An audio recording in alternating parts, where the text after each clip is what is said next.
Okay, how did the Phillies do today? Here, we got to unmute you quick. Is he all set?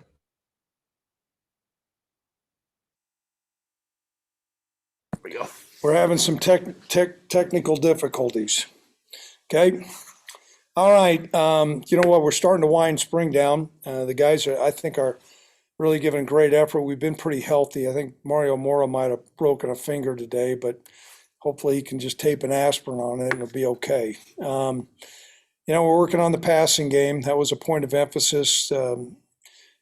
Trying to become more efficient and penetrating, spread the field out. And, some days it's kind of like making sausage. It sure doesn't look good when you're making it, but it sure tastes good when you're done with it. And so, but we're making progress there. I felt like the first two quarterbacks, particularly, and Hank Gibbs is doing some good things as a third string guy right now. I mean, we haven't set a depth chart, but I think he's really stepping forward. Defensively, Devon Harris, I might have mentioned him after the scrimmage, but he keeps on, showing up, and he's still a little bit light. I think he's, 2.25, but he's got good range, and he's having a very good spring, and that's part of what we're trying to do is establishing depth chart and depth and things of that nature. We worked heavily on punt blocks today. Didn't get as many as what we'd like, and that was a full out drill. So we got to keep on continuing to work on that. The spring game will be set up, and that, as you guys know, is going to be open to the public. And I think it's the first day that people aren't going to be required to wear masks. Obviously, that's a personal preference, but you're not going to be required. So our players will be looking forward to that.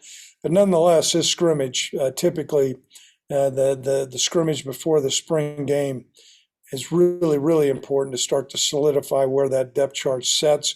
We'll do some evaluation that next week. Spring game is some things to give them some activity of a game-like deal, but many times evaluation is pretty much in the book before that. But that'll be another opportunity. So that's kind of where we're at. We had great weather today, which we embraced because you never know how it is here in Laramie. And with that being said, I'll open up to questions. Yep. Michael. Last week, you mentioned Trey Welch as somebody who had been dynamic in practice, and I know we're talking to him in a little bit. Let's just hold this, guys. I'm sorry. Go ahead, Michael. Oh, sorry. You spoke about Trey Welch last week and how he had really kind of stood out to you, and I know we're talking to him in a little bit. What specifically has he done, or where has he improved the most? Well, he's put on some lean muscle mass, and he's running better.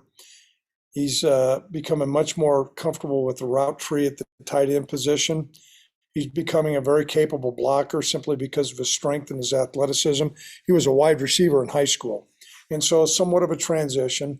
But the other thing that all the players have noticed, how he positions his body, and he's got really strong hands. I mean, if he goes up for a contested ball, that's between him and a defender, I mean, 9 times out of 10 he's coming down with the ball, and so he's a player who finds a way to get open. We've not had, I think, a really dominant tight end since probably Hollister, and he's had a good NFL career, and so I think there's a lot out there for Trayton. He owns his work. He works really hard. And he's got a lot of ability, and we're going to utilize his skill set. And if we can, have an attacking tight end, that once again is going to open up that playbook for Coach Pilesett. Yep, Cody. I'm sure you knew Trayton played hockey, but did you know that he has the second most receiving yards in Minnesota high school history above Larry Fitzgerald? I'm baffled that you have the time to dig into some things like that. Me too, Coach. But that's impressive. That's why you guys are in the media, and that's why I'm coaching. That's why you can give me all the advice on how to call plays. He's really athletic, and I did not know all those other things. We're really fortunate to have him. Tim was at Iowa, and I thought they were gonna recruit him, and I know he pounded the table, and they went a different direction, and we jumped up and down, and he's really embraced Wyoming, and I really believe you can just see the athleticism that he has. Yeah, Tracy. So the lack of the tight end as being really a part of the receiving core in the last few years has been more the tight ends than your game plan at that time? Blame it on me with the game plan. No, I didn't No, mean it in a negative way. I'm being sarcastic. No, it was kind of a combination of both things. I don't think we utilized the tight end very well, but a lot of it, we did not have dynamic, explosive players, and that's no knock on where we're at. But I just think we're in a different place right now. I mean, Trayton he runs like a wide receiver. He can post up, on option routes. He, like I said, he's got really strong hands. Every time he's out there and the defender's out there, he just seems to catch it. And so that gives you so much more confidence scheming up some things for your tight end position. And the other guy that's doing well too at that position is Parker Christensen. And so we've got kind of a 1-2 punch now. And that's going to really, really help us. We have got to open up our offense, and having some weapons like that is certainly going to be able to give us those weapons to go to. Cody. Greg, I rewatched the Boise State game last night from last year. Easton Gibbs is all over the field. He's making plays. It's his first ever start. Is there any chance that, him and Chuck are battling it out for that weak side linebacker position? They are battling it out. And one of the things that I found through the years is, nothing brings out a good in a man than competition and inter-squad competition. And he's got a hip pointer right now, which a lot of guys would find their way to get off the field, and he's finding his way to stay on the field. He's got a lot of ability, and he and Chuck are certainly battling that position. And what we have 3 linebackers who have really game-ready experience. And in that game, he played really well. And he showed up, and he's showing up this spring as well. Michael. I'm just curious, this is got to be the first time in a while that you haven't been watching the NFL draft with anticipation of somebody getting taken. What is this weekend like for you as a fan? Do you just watch it casually? What is this like for you? Well, you follow some of the guys. I certainly, Trey Lance up at NDSU is a guy that, I did not have a chance to recruit, but no, his mother was from Breckenridge, was right down the road from Fargo there, and kind of know that area. And you're always, I know that Josh Allen had done a promo for Lance, and but it was interesting going through that process.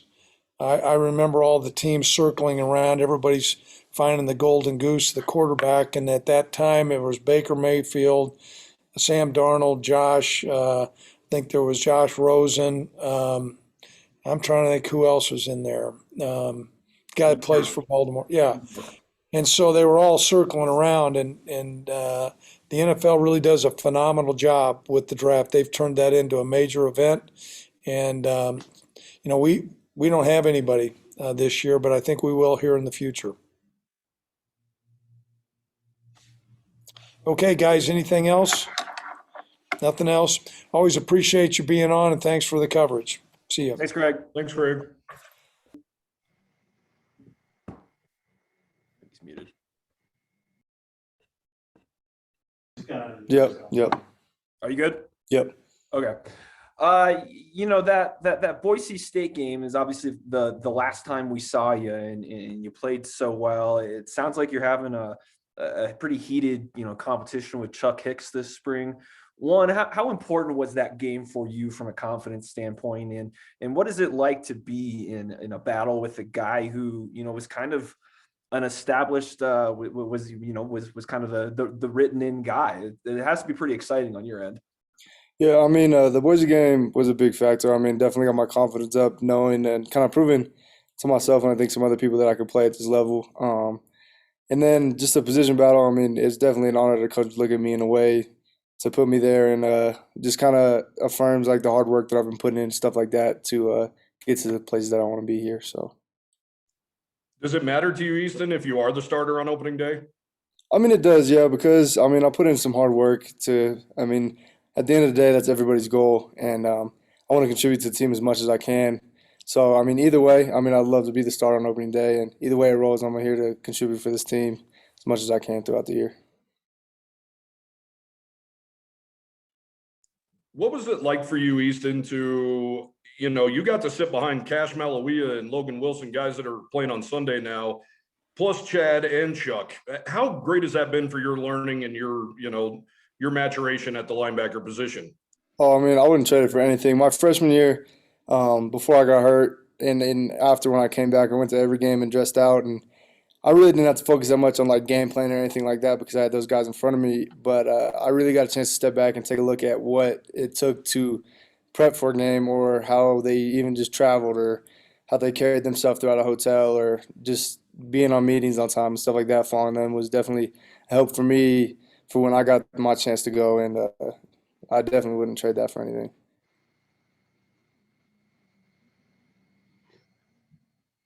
When you get in competition with a teammate for a position like you're in right now, I mean, friendly competition, but how easy is it to be friendly competition when you want the job and he wants the job?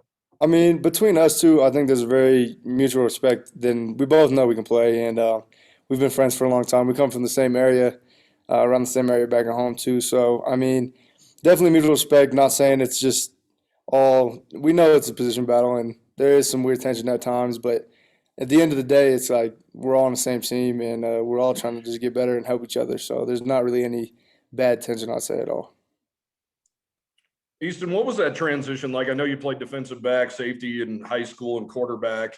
What has been the transition like for you to get here and play linebacker?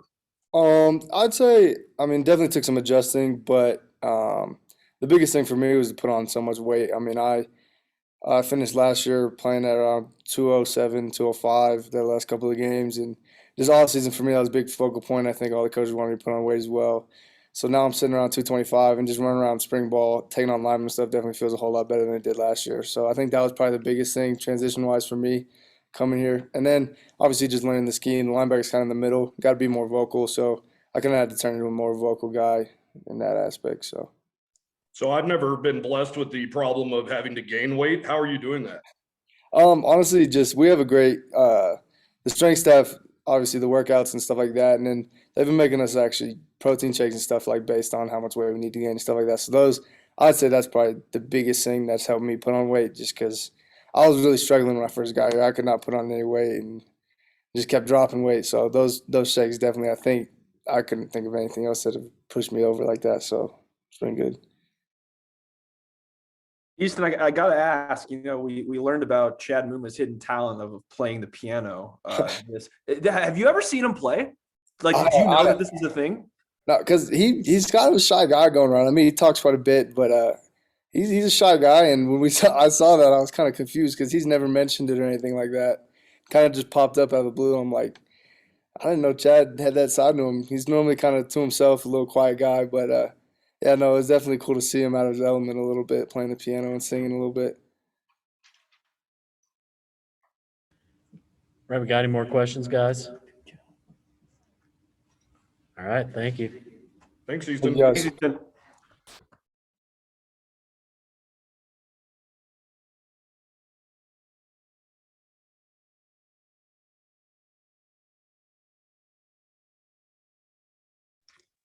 Cody, that's always my question too, is what is it like to not just put on weight? Must be nice. All right, guys, we got Trayton here. Cody, go ahead and start us off. Hey, Trayton, how are you, man? Good. How are you? Good, thanks. So I saw you played hockey in high school. I'm wondering what position you played, and if you can compare yourself to an NHL guy, who would it be? And I saw you had 24 penalty minutes in 23 games, so I want to congratulate you on that. Yeah, I played hockey, and I was a left wing. And I guess I would like to compare my game to Zach Parise's game, just like the work ethic and always going, always going. Not always getting the goals, but just always there for his teammates and always working hard. I suppose, I was never the more crafty, skilled guy, but I was always the guy that was a bruiser, so that was the penalty minutes. But, yeah. Yeah, the other stat that Cody brought up to Craig was that I believe you have more receiving yards in high school history than Larry Fitzgerald. That's got to be pretty surreal, like, to think about. Yeah, that was a really cool moment when I found that out. I didn't even know until our senior night banquet. Coach Bauman, our head coach at the time, stood up and kind of went through the stats, and it shocked me. But I was really grateful to be in that position. So it was a surreal moment for sure. I looked up to Larry Fitzgerald many times throughout high school and elementary school, and I think he's one of the most underrated receivers in the league for sure. Craig mentioned you specifically as someone who's looked really dynamic this spring, and he mentioned that you've put on some weight. You've been better all around, and he also brought up your ability to win, the 50-50 ball. I'm curious, one, what is your mindset when going up for a jump ball? But two, where have you kind of seen yourself improve the most this spring and become more dynamic? Yeah, I'd say credit to the strength staff for putting some weight on. The weight was a huge key factor in what I've been able to do this spring. Just being able to go up and get those 50-50 balls with the knowing of that there's always going to be somebody there in college football, and I found that out throughout the years. And so just always knowing that there's going to be somebody there, you have to be ready for the contact, and you have to have, tight hands with the squeeze and catch the ball. And that's kind of what I've had in my head going up for those 50-50 balls is there's some tough dudes out here. So you gotta be the best in what you do. And I guess just the most that I've improved, the biggest area I've improved in is probably those 50-50 balls. I came in my freshman year pretty confident in those 50-50 balls my high school, career. And then getting here, like I said, there's always somebody collapsing on you when the ball's thrown to you. So you just got to be ready with those tough hands. And so I think that's probably my biggest improvement is those 50-50 balls. How difficult was it transitioning from because you were a wide receiver in high school, correct? Yeah, yes, sir. How tough was that transition? I imagine that's got to be a pretty different world to an extent. Yeah, it was for sure a tough transition. Just always, not always, but being in the trenches, with the linemen and like I said before college, I was never in a 3-point stance in high school. I was always that receiver split out. Even if I was in the backfield, whatever. And so it was a tough transition, but between Coach Moore and Coach Grant and all these guys that have been able to help me, it's been really a smooth transition, but a tough one. It sounds like from listening to Coach Bull that your transition's been good enough that the tight end's going to become a more active part of the offense. I mean, that's kind of an honor for you that he would think that, right? Oh yeah, I'm very grateful for that point of view for sure, and I'm excited because like I tell the tight ends room, when our name is called, we're gonna go answer that call. So if our name is called, if our number is called, we're gonna go make a play, point blank. So. Yeah, does it feel like you guys are going to maybe have more opportunities in this kind of new looked offense? Yeah, I think Coach Polasek is a big guy on better well done than well said, and so you can say what you want, you can say all you want, but when you do it well done, it really makes a difference. And so I think we're going to go in with a game plan, and we're going to stick to that game plan, and we're going to use the tight ends, we're going to use the receivers, we're going to use the backs. I mean, it's going to be a ball game. Great. And I saw, speaking of Polasek, I saw that he invited you to Iowa when you were in high school. You spent the day there. I assume you were happy when you found out Wyoming was hiring him as an offensive coordinator? Yeah. Especially just having that relationship with Coach Polasek, from high school. It was a really smooth transition for OCs for me. I was very blessed to be able to know Polasek and have that pretty good relationship with him from high school going into college here. So when I found out Coach Polasek was our guy, I was pretty excited. I read a story earlier that said you had a list of goals that you put on your wall all the way from middle school through high school. I'm curious if you still have a list on your wall, and if you wouldn't mind sharing, if you do, what your list says. Yeah, so that list was very special to me, and I started out by saying I want to make the varsity football team, and then I said I wanted to start on the varsity football team, and then I said I wanted to be on the national football team and go to the Nike opening, play Division I football, and then make it to the NFL. And so I was able to the Lord's will has been able to make me cross off every single one but the NFL so far. And just like going back to better well done than well said is just, I can put that list up all I want, but the more times I look at it, it reminds me that I need to be able to do it actually and be better well done than well said and actually pursue that. Every time I look at it, remind myself that I got to pursue that with 100 miles an hour. If I make a mistake, it's 100 miles an hour. You know what I'm saying? So it's like, I still have a bulletin board with all my goals up there, and I look at it every day and I remind myself why I'm here, because everybody has a why, and you just got to stick with that why and know that why. And if you can't get out of it to accomplish that why, then you got to get into it. So my biggest thing throughout this spring ball has been able to just get into it if you can't get out of it in order to get to your why. So Where does that mindset come from? Is it something that you learned from your parents? Because not everybody, puts a list up and crosses it off. A lot of people, when they don't get it, they crumple up the list and just pretend it never existed. yeah, I would say parents had a huge part to do with it. And also, I've been, reading books. I'm a big book reader. The Slight Edge is a great book, and it talks about incremental change over a long period of time. And it talks about just being able to continue with that change and not compare yourself to others when you start to see change, and just keep going, because that 1% better every day will turn into, a huge percentage by the end of the year or 2 years. So it's getting there in the right mindset with your free time. It's filling things with peace, joy, and happiness, as opposed to comparing yourself with others, because as soon as you compare yourself to others, that's when you start to fall back. So it's you versus you in the end of the day. Any more questions, guys? All right. Thanks, Drayton. Thank you guys very much. I appreciate it. Great, Thanks, Nick. Good job.